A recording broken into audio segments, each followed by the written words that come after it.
मुंबई से गई पूना, पूना से गई दिल्ली, दिल्ली से गई पटना, फिर भी ना मिले सजना। গলার অবস্থা খুবই খারাপ, গান গাওয়ার ইচ্ছা নেই, তাও একটু গাইলাম। তো কি অবস্থা, চোপা রানী মুম্বাই যাওয়ার প্ল্যানিং করছে। কেন? বসিরহাট হাসনাবাদ থেকে উড়ে গেল মনটা। বলছি চোপার অ্যাজ ইউজুয়াল ওর ব্লগ শুরু হলো, ওর বাড়ি থেকে ও আসলো, মানে গেস্ট, দাদুর বন্ধু বোধহয়। তারপর আবার ব্লগ শুরু হলো, সেখানে ওর কিছু জিনিস অর্ডার করেছিল, একটা বোধহয় এই মাস্কারা আটারই মেশিন টাইপের আর কি, অ্যান্ড আরেকটা হচ্ছে জুতো। তারপরও দুটো চুন্নি ও কিনেছে, হ্যাঁ ওড়না দুটো কিনেছে, দেখালো। হ্যাঁ, ও আর ওর কেনাকাটা কোনো দিন শেষ হবে না। রোজগার করছে ভাই, রোজগার দুই হাতে। এটাই হয় যখন কাঁচা টাকা হাতে আসে, যার হাতে কোনো টাকা থাকে না।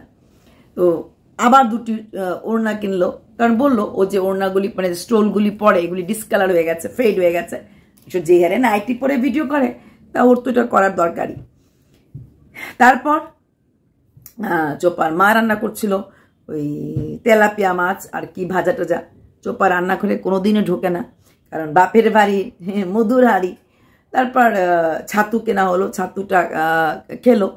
এই টুকটাক করেই হচ্ছে ব্লগ। হ্যাঁ, বসা, কথা, খাওয়া, আর বিড়াল বাচ্চা ভেরি ভেরি ইম্পর্টেন্ট থিং। হ্যাঁ, খাওয়ার পর কেমন করে হাঁটছিল না হাঁটছিল। আর ছুলি, ওর গায়ে ছুলি হয়েছে, সেই ছুলিটা হাত পর্যন্ত চলে এসেছে। মানে ইনফ্যাক্ট আজকে দেখালো ওর গালেও ছুলি হয়ে গেছে। ডাক্তার যাবে যাবে যাবে যাবে বলে যায়নি গতকালকে ভিডিও পর্যন্ত। তারপর গতকালকে ভিডিওতে বললো ওর ঠাম্মির চলছে অম্বুবাচি। অম্বুবাচিতে কোনো কিছু গরম খেতে নেই, যেটা বললো ওর ঠাম্মিও হাহা বললো। হ্যাঁ, অম্বুবাচিতে গরম খেতে নেই না। অম্বুবাচিতে আমাদের যারা দেশে যারা উইডো হয়, বেঙ্গলি উইডোরা যারা মানে ওরা আগুনের তাপের কোনো জিনিস ছুতে পারে না।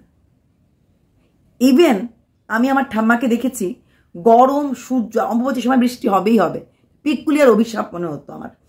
বৃষ্টি হবে, সূর্য তো না, সূর্যতে আলোতে ওই বাটি দিয়ে রাখতো, সেখানে জল গরম হতো, তাতেই চা খেত। অম্বুবাচিতে উইডোরা ওই চা, সাগু, দুধ, কলা, ফল, প্রচুর ফল প্রসারি খায়। কোনো কিছু আগুনে খেতে পারে না। চা না খেলে আমার ঠাম্মার প্রচণ্ড মাথা ব্যথা হতো। বলতো অন্য কিছু তো কষ্ট নাই, খাওয়াটাও খিদেও পায় না, কারণ সাগু, দুধ। আর অন্যান্য বাড়ির লোকরাও অম্বুবাচিতে প্রচুর জিনিস দিয়ে যেত, আমি দেখেছি, পাড়ার অনেকে দিয়ে যেত। এতে নাকি অম্বুবাচির প্রসাদটা শুধু পুরুষরাই খেতে পারে। আমার খুব রাগ হতো, ছোটবেলা আমাকে খেতে দিত না। যেগুলি ঠাম্মা ছুতো খেতে দিত না। কিছু ঠাম্মা বলতো আগের থেকেই মাকে আলাদা করে রাখো বৌমা, এটা আলাদা করে রাখো। তো ধরো অনেকের বাড়ি থেকে 4-5টা আম দিয়েছে, 2টো কাঁঠাল দিয়েছে, কিছু শশা দিয়েছে, কলা দিয়েছে। তো হাফ ঠাম্মা তো খেতে পারবে না, তো হাফ রেখে দিল, আর যে হাফটা আমাদের ঘরে। যেগুলি ঠাম্মা ছুলো না বা ঠাম্মার ঘরে নেওয়া হলো না, সেগুলি আমি আর মা খেতে পারতাম। আর বাকি প্রসাদগুলি বাবা বা পুরুষরা খেতে পারত। এবং যাদের বাড়িতে পুরুষরা আছে ওদেরকে ঠাম্মা নেমন্তন্ন করে দিত, একটু এসো, একটু প্রসাদ খেয়ে যাও। চোপার ঠাম্মা একজন ব্রাহ্মণ মহিলা, উনি কিন্তু পুরো কাহিনীটা বলতে পারতেন, উনি বললেন না। অবাক লাগলো, ও বলল কোনো কিছু গরম খেতে নেই না, আগুনের তাপে দেওয়া কোনো জিনিস খেতে পারেন, নট ইভেন চা। যদিও আজকালকার দিনে অনেকে চা ছাড়া থাকতে পারে না, কষ্ট হয়ে যায়, অন্য কেউ চা বানিয়ে দিলে শুনেছি আমি খেয়ে নেয়, কিন্তু আমার ঠাম্মা এটাও করতো না। ওই 3 দিন প্রচণ্ড, মানে সমস্ত দেবী ঘরের মন্দির বন্ধ থাকে। অনেকের বাড়িতে পুরুষদের ঠাকুরদের পুজো দেওয়া হয়, মেয়ে ভগবানদের পুজো দেওয়া হয় না। আবার অনেক জায়গাতে এমন হয় হাফ ঠাকুর দেওয়া হবে, মন্দিরটাই এই 3 দিন বন্ধ থাকে। নর্থ ইস্টে মন্দিরই বন্ধ থাকে। যেদিন অম্বুবাচী নিবৃত্তি বলে, অম্বুবাচী ছেড়ে দেওয়া হয়, ঠাকুরকে আম দুধ দেওয়া হয় এবং সদবারা একে অপরকে সিঁদুর দান করে। আর সেই সিঁদুরটা খুব আশীর্বাদ মানে বলে মনে হয়। হ্যাঁ, ঘরে ঘরে গিয়ে সিঁদুর পরে আসা হয়, একটু মিষ্টি খাইয়ে আসা হয়। এইটা হচ্ছে অম্বুবাচীর কথা। আমি ভেবেছিলাম ওর ঠাম্মা বিড়াল কাহিনী, লুড্ডু কাহিনী, ওই অষ্টমীর সিরিয়াল কাহিনী না বলে একটু অম্বুবাচীর কাহিনীটা বলতো, তাহলে কিছুটা হয়তো অনেক যারা জানে না বা অন্য ধর্ম অবলম্বী যারা জানে না অম্বুবাচী শুনছে, কারণ অনেক ব্লগেই অম্বুবাচী কথাটা বলা হচ্ছে। তো অম্বুবাচীটা আসলে কি এটা বলা হয় না। এই সময় কামাখ্যা মন্দিরে দরজা বন্ধ থাকে এবং প্রচুর ভিড় হয় কামাখ্যা মন্দিরে যারা তন্ত্র সাধনা করে। আচ্ছা, এটা কিন্তু চোপার ঠাম্মা বললো না, কিন্তু ওর বাবা ঠাম্মার জন্য জাম, কলা, তরমুজ এগুলি এনেছে। কিন্তু মেইন তো সাগু। সাবু এই সময় খাওয়া হয়, ওই সাবুদানা ভিজিয়ে রাখা হয়, তারপরে দুধ, কলা, কারণ ভাত তো খেতে পারেন না, তো ওইটাই খাওয়া হয়। তো এটা দেখলাম না। ইনফ্যাক্ট ওই সময় ওনারা যে শাড়িগুলি মানে পরেন, যেগুলি ধুয়ে দেন, সেই শাড়িগুলির নিচ দিয়েও আমরা যেতে পারতাম না, এবং সেই শাড়িগুলি ঠাম্মার শাড়ি ওই 3 দিন ঠাম্মাই উঠিয়ে আনতো। নর্মালি কাপড় উঠানো হলে তো আমরা সবাই উঠিয়ে আনি, কিন্তু ওই 3 দিন ওই ঠাম্মার শাড়ি ব্লাউজ ঠাম্মাই উঠিয়ে আনে, ঠাম্মাই মানে ছোঁয়াছুঁয়ির ব্যাপার থাকে ওই সময়টাতে। ওই খাট ঠাটগুলি তো কুটিসে ছুতাম না, মানে একটা ব্যাপার থাকে, মানে আমি তো ছুতাম, আমি যেহেতু আনমেরিড ছিলাম, বাট আমার মারা ওই সময় 3 দিনটা ছুতো না, এরকম ঠাম্মা রাগ হতো, ছোবে না। বাকিরা বসে পুরুষরা বেশি আসতো, ওখানে গল্প করতো, প্রসাদ খেত, এটাকে প্রসাদ বলা হয়, এতে নাকি ছেলেদের আয়ু বাড়ে, যেটা শোনা কথা। আচ্ছা, এটা অরিজিনাল কারণ তো অন্য কারণ। ওই সময় আমাদের মা কামাখ্যা রজ্জশালা হন, সেটা হচ্ছে কামাখ্যার অম্বুবাচী এখানে হচ্ছে, এটা হচ্ছে আমাদের এদিকে হচ্ছে এই নিয়ম। জানি না কেন, কিসের জন্য কি নিয়ম সৃষ্টি হলো, কিন্তু বললো না। চোপা এর মধ্যে ওই দিন আইস মেকার কিনে এনেছিল এবং সে দেখলাম বেশ ফুল ক্রিম মিল্কে আইসক্রিম বানালো, ভালো লাগলো, এবং কিছুটা রয়ে গেল ওই আইসক্রিমগুলি মেকার দেওয়ার পরও মটকাটা রেখে দিল, বলে এটা নাকি মটকা আইসক্রিম। চোপা এইসব আইসক্রিম ব্যাপারটা খুব ভালো করেই বানাতে পারে। তারপর আজকে ভিডিও দেখলাম চোপা অ্যাট লাস্ট ডাক্তার দেখাতে গেছে, ডাক্তারকে ওষুধ দিয়েছে, খাওয়ার ওষুধ, কিছু লাগানো ওষুধ, 2 মাস পরে আবার যেতে বলেছে।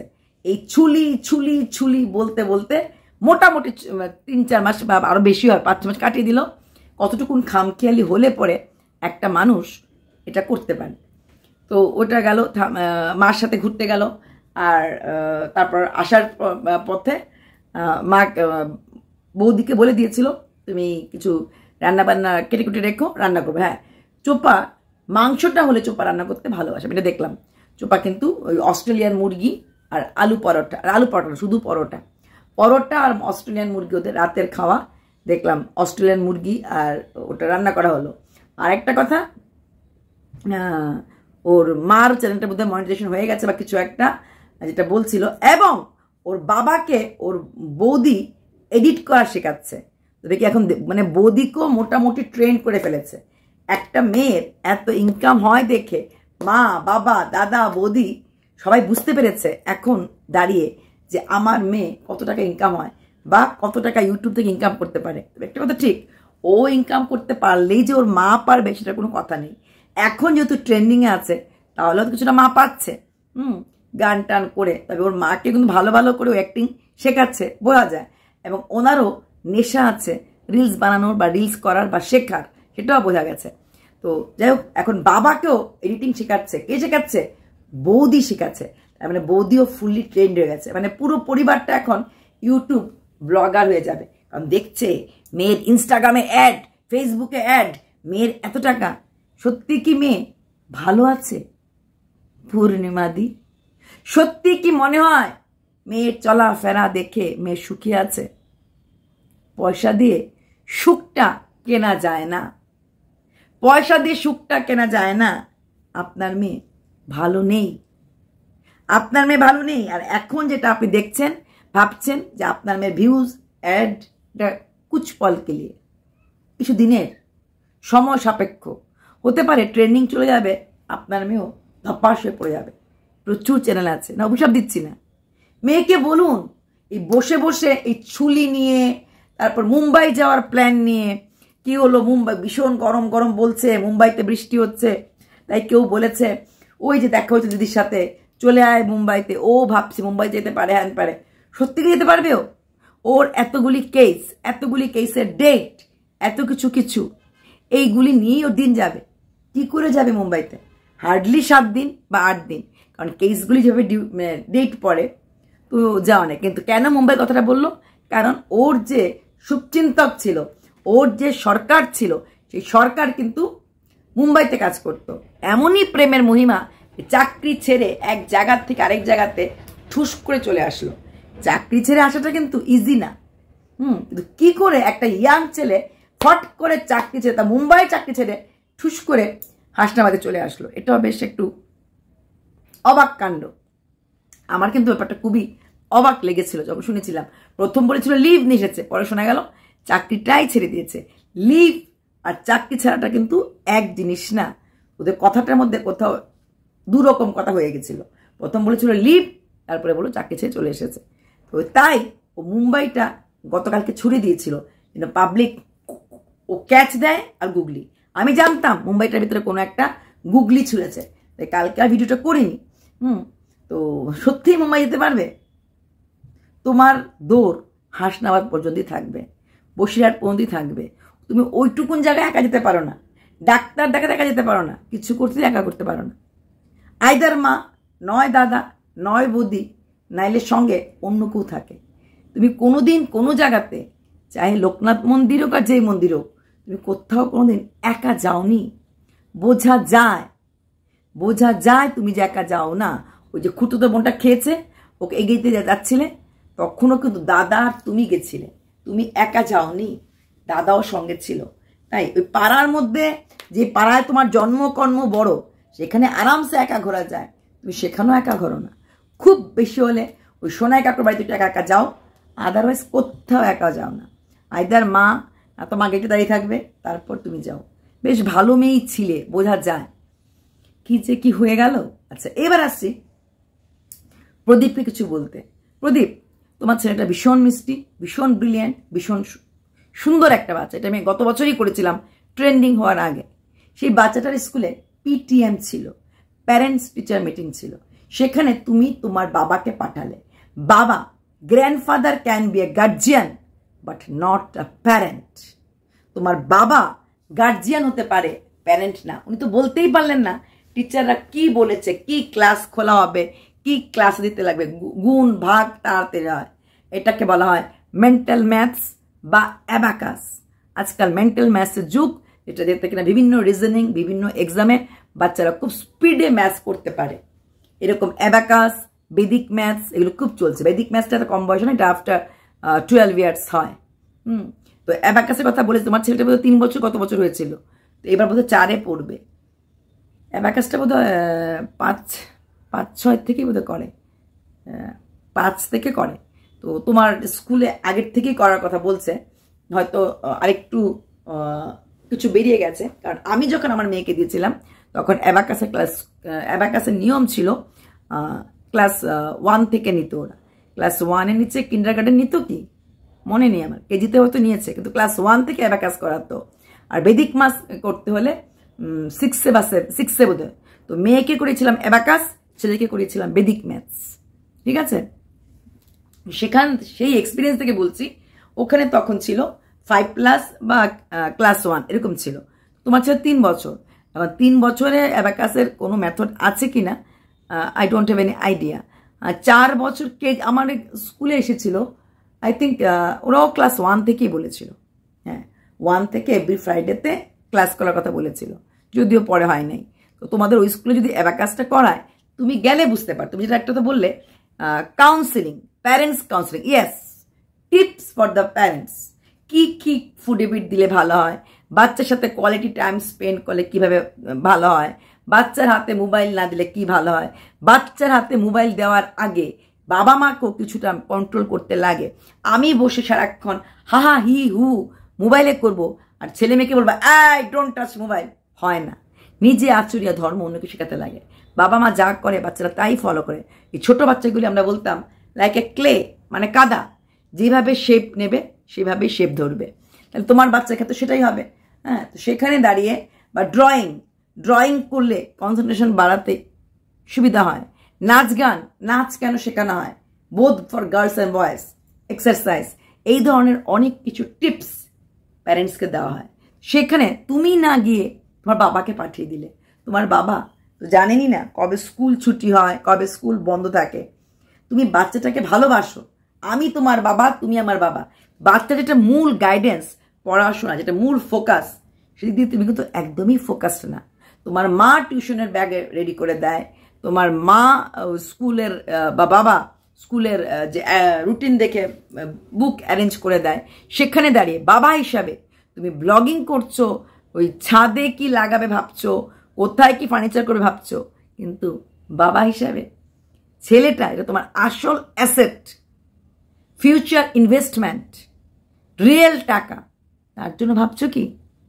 বাচ্চার মনের চাহিদা, বাচ্চার মনের খোরাক খুব দরকার।